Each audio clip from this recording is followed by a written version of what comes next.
PEP Radio is a part of the Pennsylvania Equality Project that plays music, news, and weather, actively advocating for the LGBTQ+ and disabled since 2024. PEP Radio, available on Live 365, Roku, Alexa, and at paquality.com.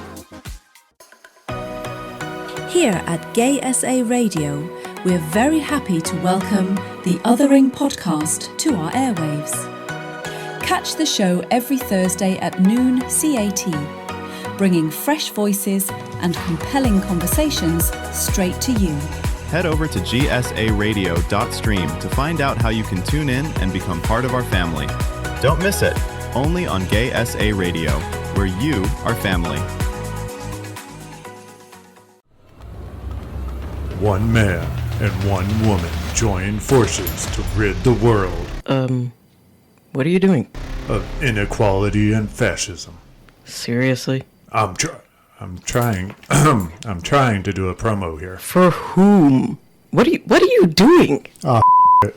Welcome to the Othering Podcast with Mike and Dory.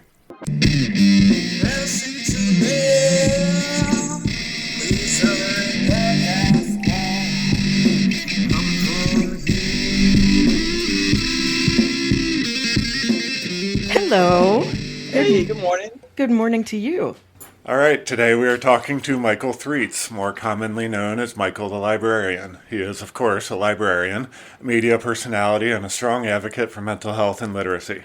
As a shy, depressed child, he spent many days in the library after his homeschooling days, and the library became a home away from home.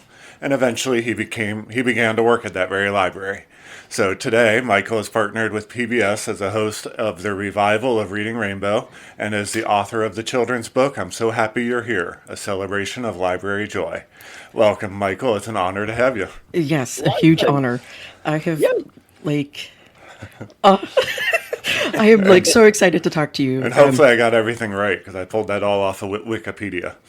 So. Nice. You know what? I think I haven't seen the page, but it's mostly right. Yeah, I was homeschooled from kindergarten through junior year. I think that's the only thing that they have some trouble with is the amount of time that I was homeschooled for. I only ever went to school for senior year, but otherwise, hey, that's nice. Teachers always say it's a question mark.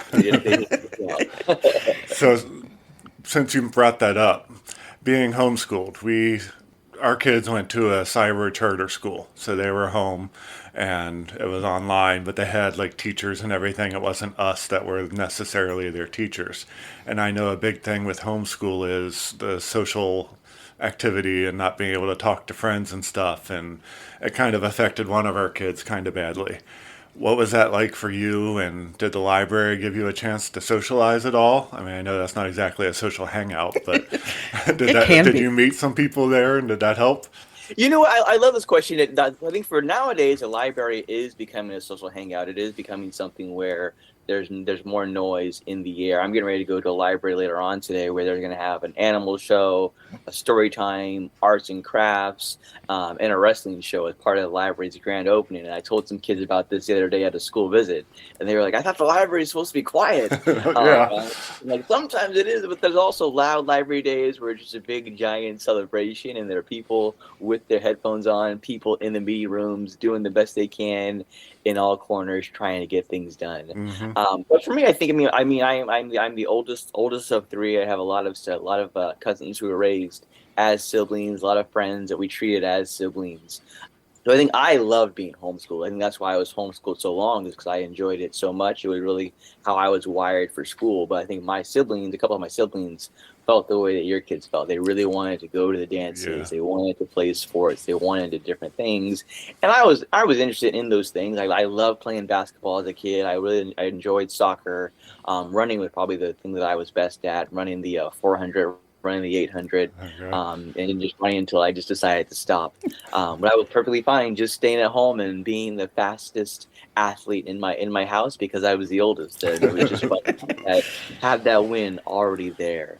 But I think the socialization part, I think because I'm older than I look, I grew up in the early 90s, so it was a time when we still had to get on the phone and pick it up and call your friend's house, and most of the time Parents were gonna answer instead of the kids. So we were all often outside on our bikes, on our scooters, on our skateboards, just running around, chasing pets, chasing animals, chasing one another. So I was lucky to be kind of socialized in the neighborhood Okay. friend days. So when I went to school, I already had some friends, even though friends were a struggle for me as a little kid. It got a bit easier the older I got. So I always loved homeschooling, but my siblings will tell you a different story. I don't think they're just against homeschooling in its entirety, but just the way that they were wired and the way that I'm wired. I'm very much like, yes, homeschooling, go homeschooling, which is why I'm such a proponent and advocate. And I think so many library families are like, yes, we like Yep. that guy talks about being homeschooled. We can tell our kids, yeah, you're homeschooled. He was homeschooled too. And for me, my mom was a primary teacher the entire time. We went to like a version of co-op a couple of times to take different classes, and it was some other people who led as teachers. I believe when we took Spanish, it was another person that we went to with my cousins and some other friends to learn Spanish. But the majority of my kindergarten through junior years of being homeschooled, it was my mom doing it, and I have no idea how she Yeah. did it. Luckily, my dad was out of the house working, and then she was working at home, raising us, educating us, and she is still a high school teacher to this day.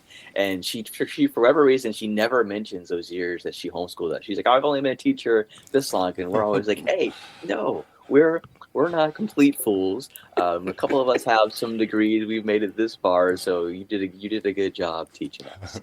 So, Sounds I think the like homeschool experience was very, very interesting for me. I honestly would have loved to have been homeschooled. It would have, I think, fit me better than having to go to brick and mortar and deal with that type of school. I think I needed that kind of like alone time and that ability to just kind of explore as opposed to worrying about that overly structured way that I think that brick and mortar can be. And Yeah. it's not to say that brick and mortar should be gone. I like totally believe in that, and I totally believe in homeschool because every student is different and every kid's needs aren't going to match one or the other necessarily. And so, we got to have sometimes I think hybrids work. Sometimes it's just strictly homeschool. Sometimes it's, a combination of doing something as long as it's right for the kid. And with our kids, our two younger ones, they loved it, honestly. They were more conducive for that. It seemed to work with their personalities better. And in fact, they have teachers, but I also help teach them as well because I have to do the homework with them, which is sometimes hard, especially trying to remember how to do all the different grades. And I feel like I'm going to school again, which is nice because some of those things, it's like, oh my God, I forgot. And it's nice to kind of revisit those things. But yeah, I would say your mom is a pretty amazing woman to be able to do that and juggle being a mother and everything else. That's pretty impressive. yeah, sometimes it is hard being a mother and a teacher and, the chauffeur and everything else going on as a parent. But, and from one homeschool mother to another, like, kudos to your mom. Yeah. Just give her a hug and, let her know that she's an amazing person to do that because it is hard. It is though, and right back to you. Good for what you're doing. But good for what you're both doing. Like you said, every child learns differently. Every person learns differently. So to have you two in their lives, just going to bat for them and just doing what you can, it's a So, big deal, and not everybody gets a chance to do. yeah. No. So would you say your mother is the reason that you're so into literacy? Wow, I can't talk. So into literacy in the library and reading. Did she really push that in you, or was that something that came natural to you? Yeah, no, definitely. I know. I mean, I'm right there with you. Words are tricky. I'm fluent in English, and I have trouble each and every day. I think my mom is a big part of my literacy journey. I think all of my family, my mom and my dad. My dad, from a very early age, let us know that we were going to be reading for an hour each and every day, Okay. no matter what. And we weren't assigned a book. It was just, you just have to read. I don't remember ever in my life being censored or my mom and dad being like, oh, that book is too young, that book is too old for you. They just wanted us to practice the art of reading each and every day. That was something that he instilled. And then, yes, my mom was big into storytelling. She read books aloud to us until I was in high school, and we would be doing our PE in the Nice. morning. We'd be doing push-ups and sit-ups, and she would be reading aloud the Odyssey or Homer, or she even read A Child Called It by Dave Pelzer aloud to us. Uh-huh. We were probably way too young for anybody to read that book, but that was my mom. She was reading Where the Wild Things Are. She was reading The Monster at the End of This Book, Beverly Cleary, Lewis Sacker, Chronicles of Narnia. She was always talking to us about stories. Same thing with my grandparents. I think my grandparents, I didn't learn until way later in life how much of a struggle they had with literacy, with the just not being forbidden from reading, from library cards, from the library. And I think that's why it was so important to my parents that we had an education.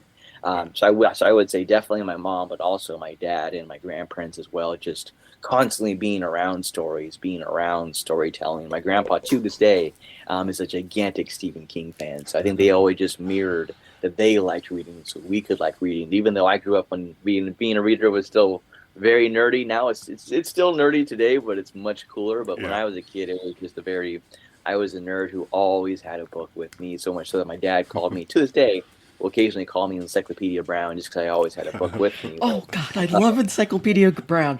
You're like naming Same, all dude. of the books that I grew up reading, and I'm just like giddy because those are books that I remember my mom reading to us. Like she read us The Hobbit and Lord of the Rings, and to give us, little fantasy, and that's my first foray into fantasy. And she would make us read books like Pollyanna, and at first I have to admit I hated the idea of reading Pollyanna because I saw the movie and I was just like, oh my God, this child, what's wrong with her?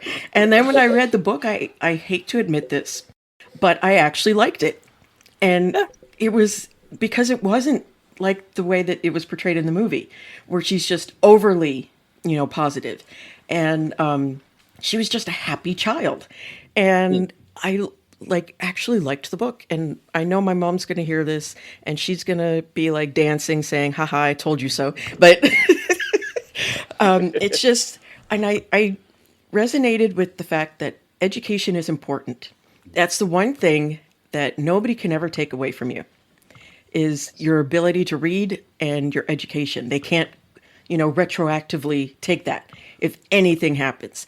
And that was something that was instilled in me growing up, was that, education is the most important thing that you can have, even if it doesn't necessarily get you the gated house and all of those, extra things. The fact that you have it is something to be proud of.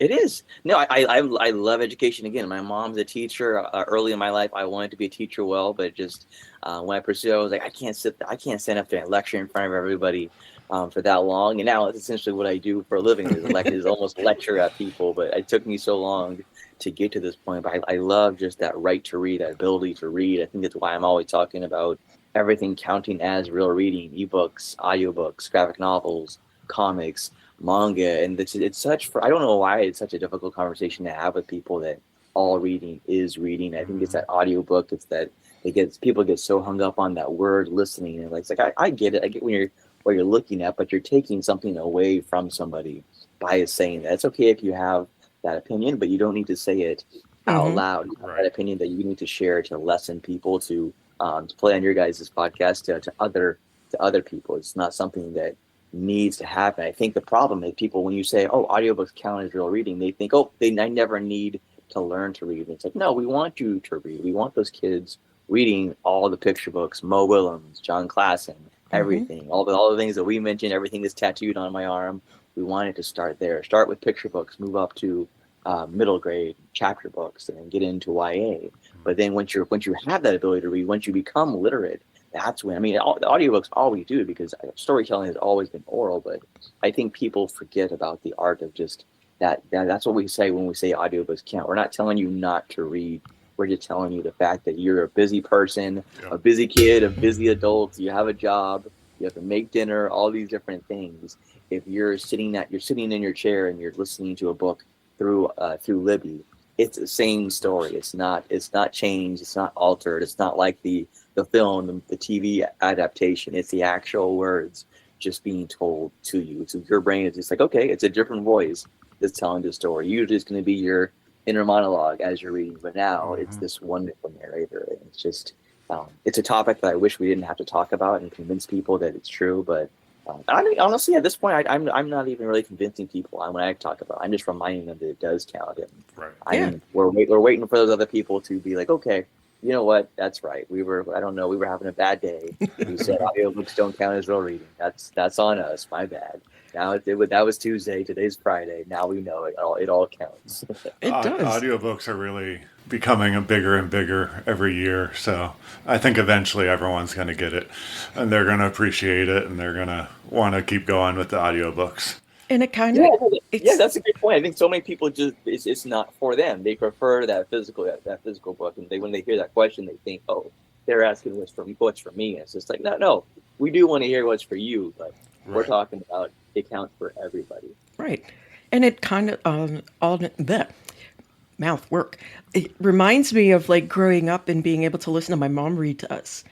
And it's kind of like, to me, listening to an audiobook would be like that comfort of childhood, of, sitting and snuggling up against my mom and letting her read the books, and I just get to flip the page.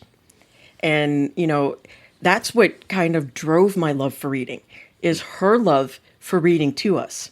And yeah, and it's like that, listening to it, I think, kind of engages the imagination and engages the words, and oh my God, I know what these are.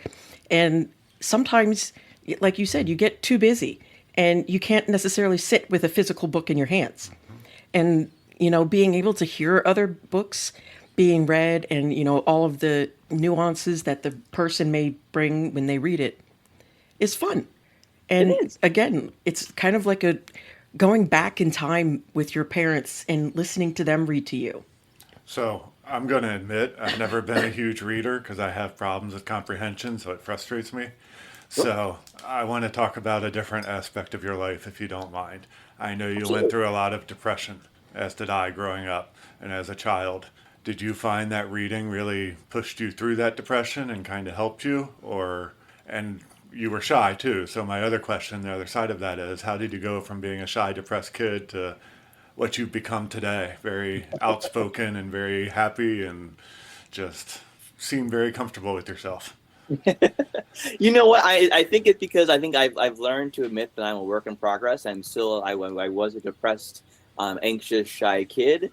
I am a depressed, anxious, shy adult. I know it doesn't always appear that way. I don't think it's necessarily masking. It's really just trying my best to stay alive each day, to keep on going. It's something that I fight day after day. I've gotten much happier. I'm closer and closer to finding joy. I think for a person who probably has said the word joy out loud more than anybody who's not named joy in the world. I think it's something I do because I'm always seeking after it. It's something I really desperately want to be a part of my life. And I think reading very much was something that saved me, especially as a kid. As this is my cat, kissing my father, who is with us and is listening and is taking in our stories. But I think all those books that I mentioned earlier, they're what saved me as a kid. When I was looking for friends, when it was hard to make friends outside of the neighbors and the siblings and cousins, when my siblings had a much easier time just having all of these friends, and I was like, I don't have any friends who aren't through my siblings, through my cousins. It's never just me and this person. It's always this connection. And I think I felt really bad about myself, but I was able to make friends in Amelia Bedelia, in Junie B. Jones, and Stanley Yelnats, in The Great Brain, and those unhinged Wayside School kids. All those various friends. I was like, yes, I feel a place reading this book. I could see myself in the world. I could imagine myself in the Hobbit. One of my literary confessions is I've never actually read the full Lord of the Rings. I love the films, but I've never yet had the honor of reading the books. But I could still see myself in those various lands, going throughout the various adventures that happen in book world, or even just being a neighborhood kid in Beverly Cleary's world. It meant so much to me to read those stories, to have friends, to have constant comfort. That's why I took those books everywhere with me. And I think when I started growing up and getting older, and being able to put names to the things that I was struggling with, being able to call it panic disorder, nightmare disorder, diagnosed depression, not just general anxiety disorder, but suffering from severe anxiety, suffering from PTSD, way too many things, and then going through the whole journey of medication. Was medication for me? Was group therapy for me? And I realized that group therapy wasn't the same thing for me. I think just because of my heightened empathy from growing up with LeVar Burton and Mr. Rogers and so many wholesome people, Yep. going to group therapy, I was just like, I'm hearing all these people's stories, and yes, I feel less alone, but I feel so sad. And I think oftentimes that's what's made me feel the saddest and made me feel such little hope, is just seeing what's happening in the world and just being like, I can't take it. I can't do this. I can't see all these people struggling, and there's nothing that I can do about it. And I think for me, that's what's figuring out like, hey, I can't take Atarax, I can't take Ativan, but I am team Live Laugh Lexapro. That's the one that helps me most of all. I still have hard days, dark days, but many, many more happy days. And I think after a career, almost 11-year career, working as a library worker in a whole host of various positions, I think I just got more and more comfortable, more and more confident, not in myself, but in the library. I think I seem like a happier person. I seem more confident. I seem more outgoing, just because the library makes me very, very comfortable. Talking about books and literacy is something I can do with ease, especially in relation to my story. I can't necessarily go on and on for more than 5 minutes about anything else that's not basketball or animals, but books and libraries and literacy, I'm all in. Most people have to tell me, all right, cut him off, get him off, get him off the mic. But I'm still very introverted. I'm very shy. I think I go to a lot of places, and I'm friendly. But a lot of people are like, okay, yes, he is who he is online. But he's right. He is much quieter, much more reserved. It is that 90 seconds of energy that he puts out there in those videos, talking about those library kid stories, those library growing up adventures and milestones. That's what makes him happy. Talking about his literary named cats is what makes him happy. Yep. I think it's still just a constant fight. I think I'm still. I mean, we're right now. We're in December 2025. It's not that far off of my wanting to take my own life and having a plan in March of 2024. And I think every single day that I get to still be alive is something where I'm just like, hey, I'm still struggling. There are many days where I'm not okay, and that's not okay. Where just like I tell people, it's okay to be on your couch in your bed. That's exactly where I'm at.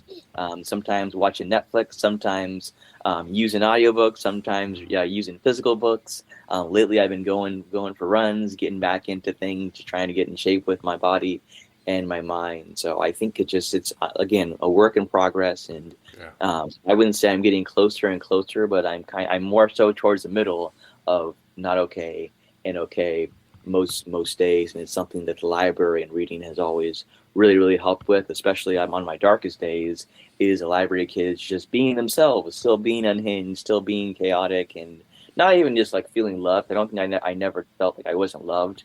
I've always known my parents and my grandparents and my siblings and other people love me, but just kind of just giving me a chance to say, hey, there may be a day where you one day love yourself. I think that's ultimately one of the reasons that I keep on coming back each day that ends in day. And we're And glad that's you beautiful. Yeah, and I'm glad that you are here, because you do bring a sense of sunshine with you. And like, it's a rare feat when you find that person that can bring sunshine no matter what's going on. When I watch your videos, it always makes me smile. Even if it's one of those heavy days where the things that are going on in the world, just are weighing on you. And I would say that your videos and Tiny Chef are what gets me through it. That's quite a comparison. I love that. And it's not like you're a tiny chef, but still, it's just that joy that you have for books makes me so happy, because I have always been that type of nerd where I would even read like the Britannica, and because I loved reading so much. And I know that's like major dork, but I don't care, because it made me happy. I would, read those children encyclopedias where they'd have like the different songs in them, and I would practice those, and I would sing to myself. And all of those stories, the Junie Bee, Dory the Witch, those were things that brought me so much joy. And anybody else that I can find that loves that same joy is just like it. I don't know how to explain it, but it makes me very happy, because books are so amazing. those stories that are in them. And like, for instance, Dory the Witch was what made me okay with my name. Growing up, having such a unique name was hard. And, not many people, except in Europe, have my name. And so I was always feeling just like that weird kid, not only a weird kid inside, but like my name's weird. So it's just like weird on top of weird. And finding the books of, what was the character? Ramona Quimby. Oh yeah. And Dory the Witch, because I was kind of like Ramona Quimby sometimes. And Dory the Witch made me kind of like, okay, I can like my name. It's okay to like my name. And Ramona was like, oh my God, I do those things. It was like seeing myself in those. Yeah. And then it made me feel not so alone. And it's not to say that that's all you need, because we need, social interaction as well. But those got me through so many things in life, from moving and just hitting puberty. And, kind of like going from Stephen King's It to, yeah, I used to love that. I still love that book. But I would read that, and then I would read Encyclopedia Brown, and just kind of like an array of books. It didn't matter and I enjoyed reading The Monster at the End of the Book, even as a teenager. It's the best book ever. It is. And, like, I would do those things, not because I had to, but because they were just great, fond memories. Mm-hmm. And I think a lot of times that when people hate books, it's because they haven't found their story. I think... Or because they struggle to read. I think it's... Because for me, it's a frustration. Yes, I do think it's a frustration, but you don't hate books. No. I think those that literally say they hate books, it's because they haven't found their story yet. And sometimes it's hard to find your story. And for those that struggle and, find it difficult to read, I hear you. Sometimes it's like comics are just as good as, Stephen King's It. You don't have to read Umberto Eco to say that you're a reader. Yeah. And sometimes if it's Dick and Jane books that just kind of get the juices flowing and, just for fun, sometimes you need those childish, in quotes, books to just have fun with it and just kind of reignite your love of books. It doesn't have to be a jump into the most insane book where you need the unabridged dictionary with it. It's just, you got to find your love. So do you have a favorite author or favorite book? Can you even say that? I mean... Put you on the spot? Yeah, no, I'm a true library person. I'm a person with that question. I can't give just one, but I think of all time, my favorite authors are probably Beverly Cleary and Louis Sachar. Louis Sachar, again, one of my cats is named after a character from one of his books. That's how much I love Louis Sachar, and just every book that Louis Sachar's ever written, just so much fun. So many cast of characters from different personalities, from feelings. I think it's so easy. Like you were just talking about, Louis Sachar does a great job of making you feel less alone, just because there's so much happening all the time in his stories. I know that he's coming out with an adult book, and I can't wait to read it. I haven't read it yet, but I'm very, very excited to kind of delve into one of his books for the first time. At my age, reading from him, telling a story that is geared towards my age. And then Beverly Cleary is Beverly Cleary, a former children's librarian. So once a children's librarian, always a children's librarian, and just same thing. Henry Huggins is probably like one of my most read books of all time, but I also love Ramona and Beezus.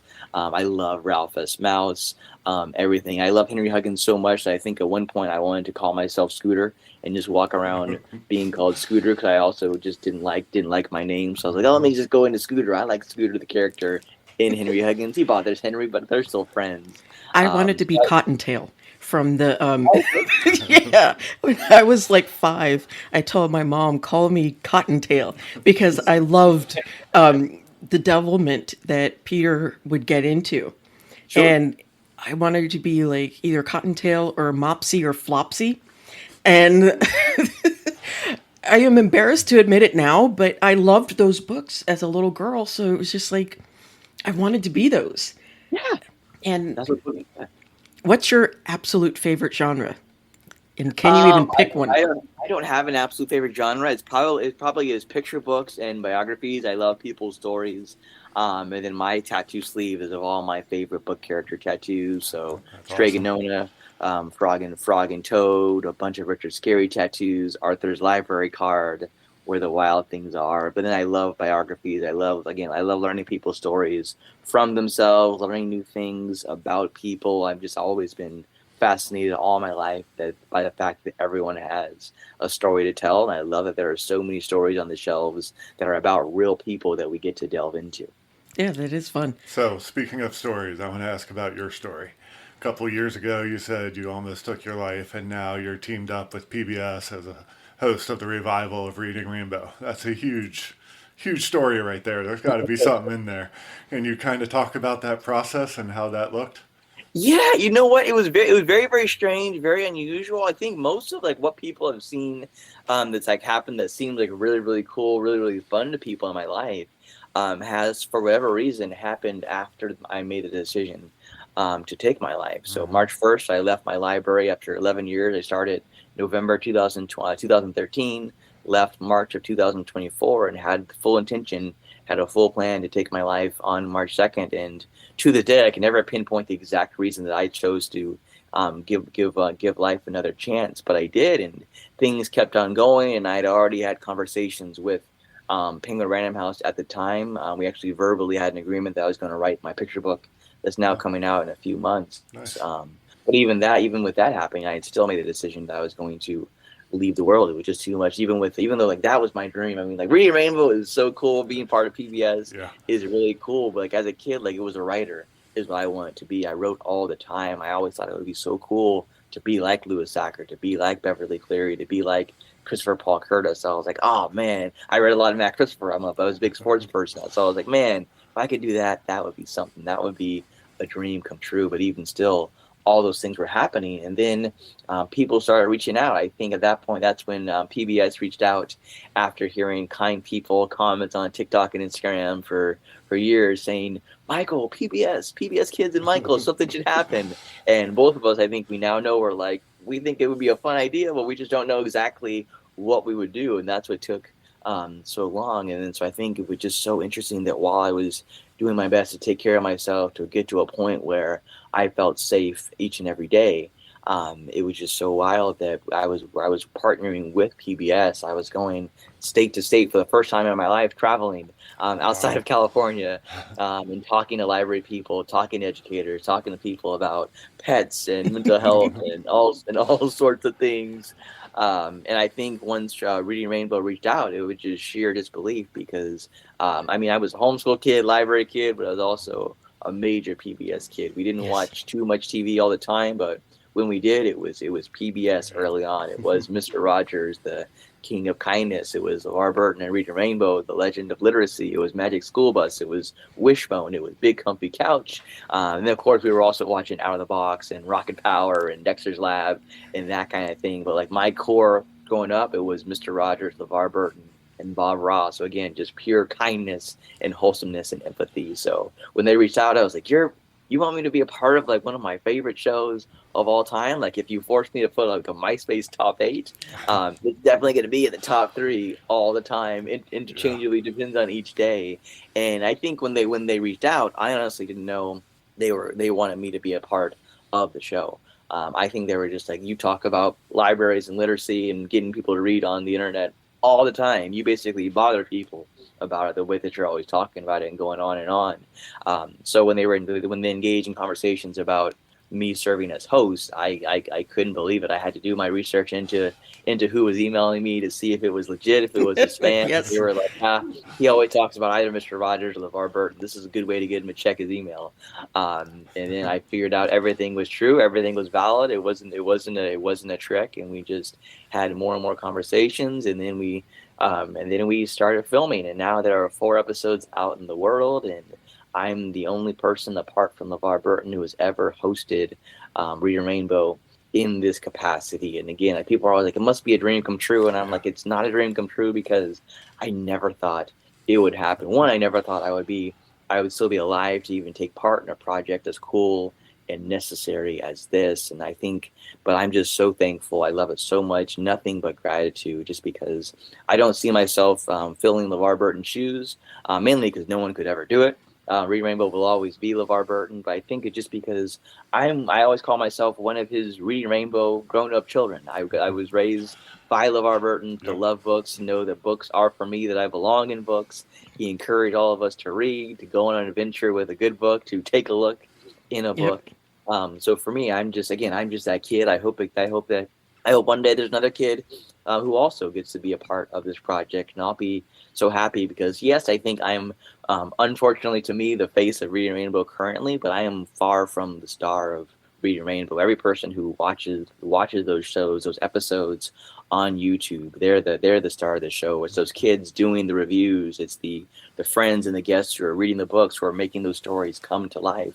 They're the stars. They're the ones who make up Reading Rainbow. I'm just that person who, just like on social media, I'm just cheerleading for you. I'm hyping you up to get ready for today's adventure, the episode, and it's just so cool. I think the coolest thing for me is that it's something that kids can actually attach me to. Like, they've always been excited that I'm a librarian. They always think it's super cool that I was on an episode with Miss Rachel. I think that's like the biggest stardom to kids of all, is that I was on Miss Rachel. But I think it's cool. They're like, oh, you're on YouTube. You're Reading Rainbow.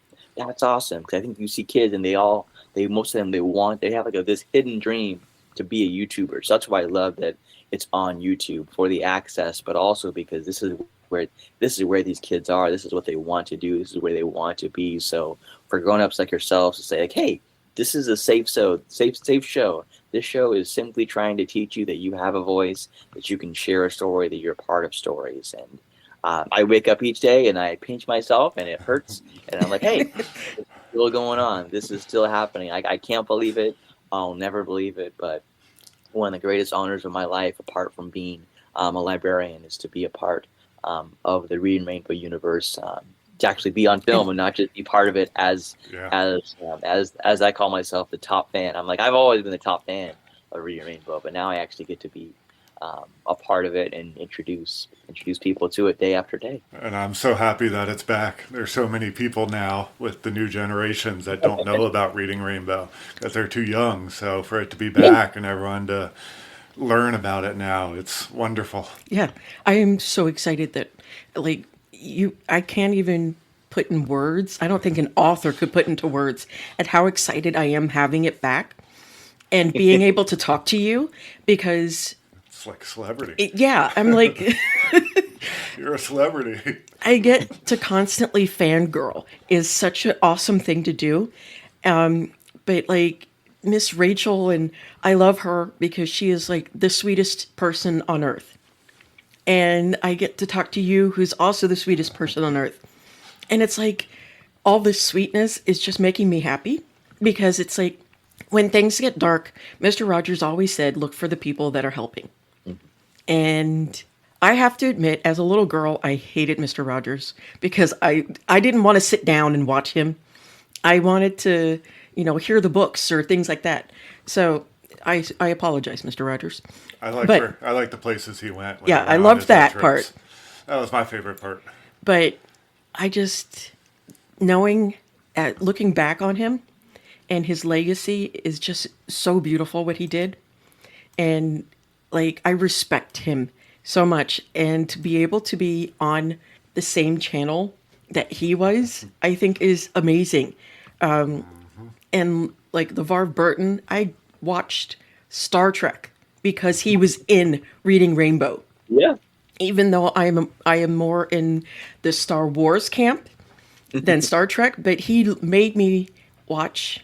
Yeah. Not like he, put a gun to my head. You got to watch it, but I couldn't help but watch Star Trek because I loved him so much, and respected his craft and his talent, and it made me fall in love with Star Trek. Mm-hmm.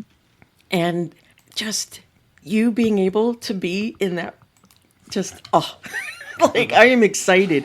And being able to say that I talked to somebody on PBS, like, honestly, it's not a childhood dream because I didn't even think I would be doing this. But it is amazing to me that I get to talk to you. And it's truly, sorry, I'm getting all choked up here because I'm sharing your voice and your story and your talent, and I get to help do that. Like, holy shit. um, it's just, I feel so blessed to be able to, say I know somebody who's doing Reading Rainbow, because that was the thing I hurried home for. I watched with my little brothers. I watched reruns with my kids when they were little. Until there were reruns. The kids weren't interested, but I loved it. The kids would just leave. Yeah, Ma, go ahead. Yeah. But I would watch them as best as I could, and I just want to say thank you. Thank you so much for bringing it back. And those are the things of childhood that grounded me. So, as that shy, anxious, depressed kid, and adult for that matter, do you have troubles getting in front of the camera and talking? Or do you just love it so much the camera doesn't bother you? You know what? I think for something like for Reading Rainbow and for the other videos I do with PBS and PBS Kids, where I'm making recommendations, I think that's still pretty hard. I still notice the camera, but I think if you just tell me, like, I also think because of my depression, because of my mental health struggles, it's also very difficult for me to memorize things. Yeah. And I just also still just don't really trust myself. But if you just say, here's what we want to get across. We want to talk to autistic children. We want to talk to children with ADHD, to those who are also suffering from anxiety, from depression. We just want you to get as many people into the library as possible, and say, we want you to keep it to 1 minute to 3 minutes. Then I can do my best just to go off on just the sheer joy, the sheer excitement and potential of an autistic child believing that they belong in the world. Same for ADHD and dyslexia, knowing that they have a chance to be a reader, that they're worthy of reading if they get through one page, if they get through a full book, if they get through 100 books, and then talking to kids who have anxiety, who are depressed, and saying those words out loud and not making it a seminar or a lecture, but just saying, like, hey, you want to talk about this? We can talk about this, but we can also talk about dinosaurs and princesses and going for runs and Steph Curry and all these various things, and just letting people steer the conversation. So I think if it's something like that, or if I can just ramble, I'm okay with it. Like, I'm okay, like, setting up my phone and doing my thing, because it's just me, either in my apartment going for my runs, or being in a library and knowing when it's going to be a not so loud in the library day, and I know that I'm not going to be interrupted, or they're not going to be a bunch of people watching me. Yep. So again, I'm still a shy, depressed, anxious person, and as an adult, not so much as I was as a words again, not so much as I was as a child. I think child me would be very upset with what I've done with our life. I think they'd be like, you do what? We swore you would never do that. We knew what that did to us. How could you? But I think they would forgive me and be like, well, it's cool what you're doing for young me. It's cool what you're doing for other kids too. Like you said, I am super thankful for everybody. People always say congratulations to me. I say congratulations to everybody that it's back, that we're going strong, that we're trying to do more, and that I've met so many library people across the world. There's a film called The Librarians. It's directed by Kim A. Snyder, a documentary. And I've met all of those librarians. They're my friends, and it's such a wild thing to be like, hey, I know everybody in this documentary. Wow. That's awesome. And it's cool for other people to see me. Like, they tell their kids, their grandkids, their nephews and nieces, little cousins, like, hey, that's a Reading Rainbow guy, and I know him. And they're like, what? You know someone on YouTube? That's pretty cool. And it's like, yeah, that's my library friend. They either know me from when I worked at the library, or they see me going to Florida, going to New York, going to Texas, going to Chicago, all these different places. And it's just cool. Like, I'm just people's friend. I mean, yeah, some people are like, oh, you're a celebrity, you're this, you're that. I'm like, I have a certain level of fame, but I'm still library me. I still walk around at conferences. I go to Costco. I get gas. I run around my neighborhood. I have hard days. I got to go to the hospital, just like other people. And yeah, some people may want to take a picture with a library person, and I think that's the coolest thing in the world. And some people are like, I didn't know what you did. I listened to you talk just now, and I think it's pretty cool that you're willing to talk about mental health, and you love the library, maybe more than most people should, but it's cool that that's how much you love it. And I love all those things, and it's just so special to me. And again, just talking about depression, talking about things that plague us, that make life hard for me, going on walks of life, as identifying as a neurodivergent person and still trying to come to terms with autism and ADHD and the such. But just going each and every day, and sometimes I just distract myself like I'm just doing right now, and later I'm just like, oh, there's a camera, oh, now Yep. it's going to be recorded for posterity. Okay. Let's do it. But it is really cool, actually, that not only are you a librarian, but you brought back a beloved show. And as much as, congratulations to us because we get to watch it. But seriously, thank you. From the bottom of my heart, I thank God that you did not die and that you're still here with us so that you can grace us with your joy. And it's hard. Because I too have depression, anxiety, and I just recently discovered I'm autistic and ADHD. And, realizing all of those things and trying to get my head around that is a lot. But knowing that there's books and that there's other people that have struggled with that, and yet they still find it in books and they can write it and they can show it and all that stuff is like worlds of amazement. Because you never, like the saying goes, you've lived 1,000 lives by reading books instead of one. Yeah.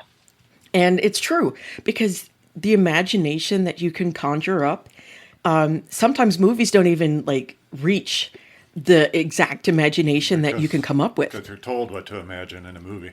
Yeah, but they don't even book fit is it. all on you. And the fact that you love books too is just it's really cool. And the fact that you know what I'm talking about when I say Dora the Witch, and Ramona, and Encyclopedia Brown, and Lois. I think it was Lois Clark who wrote the "I Know What You Did Last Summer," and saying these books and not having that blank stare of what. Because my kids will do that sometimes. It's not that I haven't shown them those books, but they're interested in their books. Yes, which is good. Yeah, it is good. And I say all this because I think you are one of the coolest people ever. And you're very approachable, easy to contact, easy to talk to. So, I mean, just overall, you're just a great guy. Yes. And I'm just trying to connect more and more people, and use whatever platform I've had for the time that I have it to talk about libraries, to hear from people, to learn from people. I'm an imperfect person. I don't know everything. I know a lot about libraries and books, but I also don't know a lot about those things. I would never claim to think that I had all the answers, and being able to engage in as many conversations as I can, especially on days where I can get up out of bed, or even at least get up into a sitting position. I'm just yeah, cool. I would love to learn from somebody. Let's take the time to become new friends. I think, again, for a person who had such a hard time making friends, having opportunities to have conversations just means the world to me, especially if we get to nerd out about books and libraries, or just even being willing to be a part of the conversations. And that's what makes you so damn cool. Is you're so humble about this. And Miss Rachel too, is just so humble about the beauty that you bring into the world. But that's what makes you beautiful too. And I'm geeking out here, so excited talking to you. And honestly, growing up, I never thought that I would ever meet somebody that would make me go, until I started this podcast, because I was always that awkward kid that didn't have the posters. I didn't care for, the music posters and all that stuff. I love music, but I wasn't into the posters. And, I was considered, the odd child, odd kid, because I didn't do those things. But I had bookshelves filled with books in my room. Yeah. And I loved that. But, I'm sorry, I'm but being able to meet somebody else that loves books that much and is famous is just And you had mentioned meeting people and talking to people, and that's really why we started this too. It's a chance to meet all the people and form that community and basically let people know they're not alone, that this is, other people are dealing with similar stuff. Either it's chronic illness or disability or mental health, whatever. And that it's okay to not be okay. And if you need help, say something, reach out, because there's always somebody who will understand and who will listen. And sometimes it may not be the first person you talk to, but keep trying. And because, shit happens. And, what makes us so beautiful as people is we keep trying, even when we're flawed, even when things are flawed, because there's never anything perfect. And we shouldn't strive for perfection because that's somebody else's domain, not ours. So, before we wrap it up, I have a quick question. Do you feel like libraries are less popular than they used to be back when we were younger? You and us were around the same age in the 90s. Do you feel like they're less popular now or more people go to libraries today? I feel like they kind of faded out. I think they faded a little bit, but I would say that it's growing again.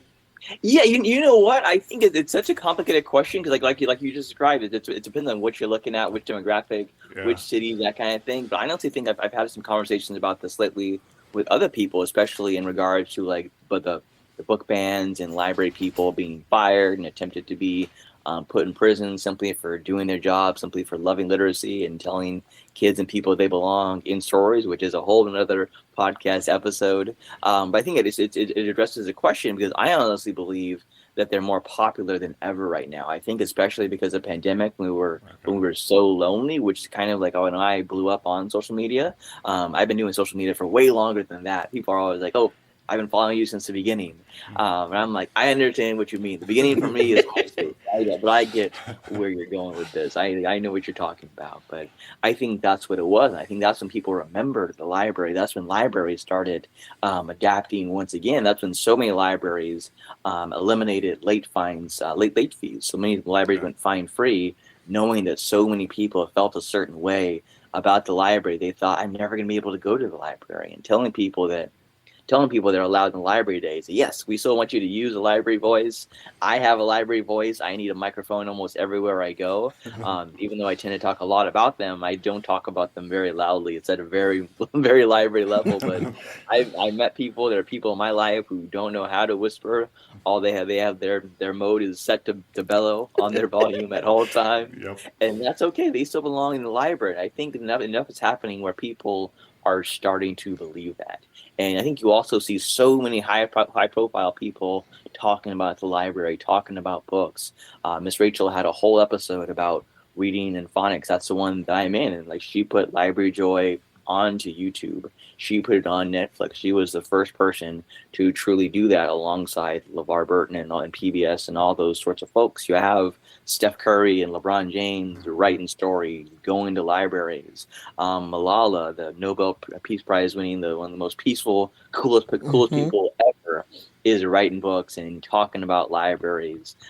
Sarah Jessica Parker has been a known library supporter like her entire career, going to libraries in New York City and such. All these people who people look up to are talking about libraries, talking books. They're creating stories. They're saying it is cool to be a book person, to be a library person. And I think because of that, more people are going to the library. They're finding a reason. I think even with something like Reading Rainbow, we're finding that there are more and more holds being placed on the books that we've already shown. More holds on Moohoo, on No Cats in the Library, on More Than Peach, on Tiny Troubles, Nellie's Purpose. And people are like, hey, yes, we know that Michael and friends are going to read those books to us, but we also want to go see it for ourselves. We want to hold that book. So we see people going to the library. And we also, I think, see, because libraries are under attack, we see that people want to support the library. And they're actually listening to take action. They're not just listening and waiting for their turn to talk. They're like, oh, all these people who are librarians, just like Michael. I'm not the top librarian in the world. I think that just like many library people, your local library people are so cool to me. We're all saying the same thing. We're saying, get a library card. Yeah, we think it's such a heavy scale, but to help libraries, get a library card. Go to the library. Tell your friends about the library. say thank you to library people, and more people are doing it. So I agree, it's very close, but to me, I think the library is just as popular as when we were kids, and I think Good. more and more people who were told like, oh, you have to be quiet at the library, you're going to get shushed. They know that it's very unlikely you're going to get shushed at the library. In fact, I've been shushed by people way more than I've ever. The only shushing I do is just saying like, hey, you've been on your speakerphone for 10 minutes. You're not in trouble, but do you mind just taking your conversation either off of speakerphone or going outside? And it's not even shushing people, just saying, hey, just be mindful of those around you. Or we have there's those small libraries where they're surrounded by schools, and you have all these kids come into the library, which is so cool. But the library is a place where, one, they're willing to go to, and where their grown-ups know that it's a safe place that they can be at. But even though it's all those things, they're still middle grade kids. They're still showing out. They're still showing off, and they're causing trouble, and they're dropping F-bombs and this and that. And we're like, hey, come on, we're not kicking you out, but you're towing the line. Like your mom and dad, your grandma and grandpa are not going to be happy if they hear about this. Like your friends aren't that impressed. You don't need to do this. It's not even pushing them, but just saying, guys, come on. And even be honest sometimes. It's just like, you know when you see me, why are you increasing your volume and getting louder with curse words when you see me?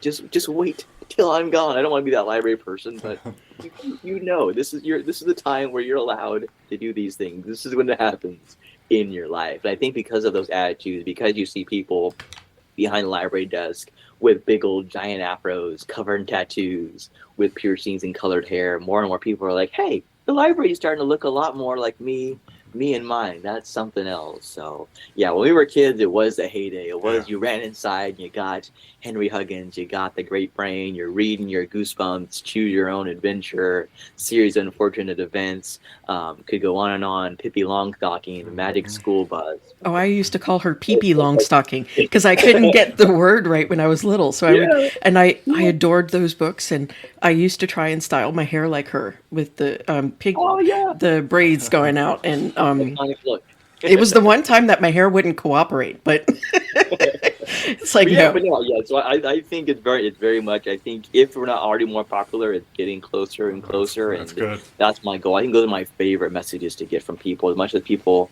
are so kind, they're just like, hey, I was having a really hard time. I've been where you are. I just want to reach out and tell you thanks for talking about this. Or people are like, I wish my loved one who took their life, I wish they would have had someone like you to listen to. And it just means the world that people listen and believe what I'm having to say, and they know that I'm genuine and I'm not lying, even though I say the same thing over and over. Just because I think so often we think that if someone says it once, that's enough, but we have to keep on saying those things again and again. But I also love that people would send me pictures, send me DMs on Instagram. They'll email me, they'll tag me on Threads, and they're like, hey, got a library card.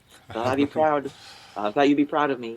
Here's my kid with a library card. And I'm like, yes, I am proud. Good job. That's super cool. And so I think just the amount of messages and library cards of people I've been sent shows like how much more like the library is not even making a comeback, because we've always been there, and we always we're just like, yep, we're still front and center. We're still here for you. The library is still a place where everyone belongs. That's awesome. And it's an amazing place. It's a safe place. And, for so many different things, you can always go to the library if you need help. You can always go to the library to just relax with a book or a magazine, or, listening to music, because classical music and all of those albums from the past and present can be found there too. So you can literally just sit there too. I mean, people if it's a rainy day, if it's too hot, you can just go inside and sit down. And me, Mychal Librarian, I'm probably going to bother you. I'm going to say hi. I'm going to say, hey, are you doing okay? But that'll only last a few minutes, and same for other people. But you can just literally sit in a chair. You can stand there and stare at a wall.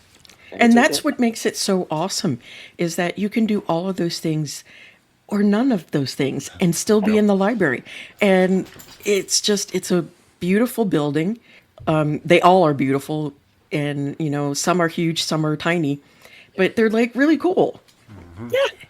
Do you want to let the few people that don't know where to find you, how they can go and find you? Yes, the two people that are left in the world that don't know. I will look. My name is Mychal Threets. It's spelled very funny. Michael is spelled Mychal. My last name is spelled Threets. It is pronounced Threets, not Treats, just like the number. And that's where you can find me online. Is under Mychal 3TS. It's not random letters and numbers. I want it to be Michael. It's actually my name. It's just a fun way to do it. But for whatever reason, you can also search for Michael the Librarian, and I tend to pop up. But most of all, you could just follow the rainbow. You never know what's in store for you. Just support Reading Rainbow. And most of all, rather than following me, I'd encourage people to follow yourselves and also follow their local library and go thank their local librarian. Yes, Thank you so much for everything you do. Yes. Thank you for joining us today. It's a pleasure knowing you. Yes, it has been a pleasure to meet you and speak with you today, and thank you so much. And keep doing what you're doing. Yes, please. Okay. Back at it. If you've made it this far, thank you so much for listening. Please leave a rating for us wherever you listen. Follow us on Instagram and TikTok. Othering Podcast is brought to you by Loudcore Productions in conjunction with your support. Your host, Mike and Dory Morris, graphics by Joshua Morris, and join us next week on the Othering Podcast.